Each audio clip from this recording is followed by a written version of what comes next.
చతుర్విధ పురుషార్థములైన ధర్మం, అర్థం, కామం, మోక్షం అని 4 పురుషార్థముల్లో మోక్షం ప్రధానమైంది. అటువంటి మోక్షం సాధింపనించిన మిగతా 3 అనవసరం. ధర్మాన్ని, అర్థాన్ని మనుజుడు ఏ విధంగా సాధించునో కామమును కూడా అట్లే సాధించవలెను. ప్రతి మానవుడు వివాహం చేసుకునే ముందు కన్య యొక్క గుణగణములు తెలుసుకోవలెను.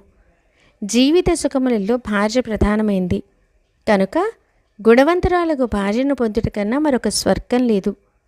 గుణవతియగు పత్నితో కాపురం చేసినా ఆ సంసారం స్వర్గతుల్యంగా ఉండుటయే కాక అట్టి మనుజుడు ధర్మ, అర్థ, కామమోక్షములు అవలీలగా సాధించగలడు. భార్య గయ్యాళి, వినయ విధేయతలు లేనిదైనచో ఆ భర్త నరకమును పొలిన కష్టములు అనుభవించుచు మరలా నరక కూపమునకే పోగలడు. కనుక పెండ్లి చేసుకున్నట్టుకు ముందు స్త్రీని అనేక విధములుగా పరిశీలించి వివాహమాడవలెను.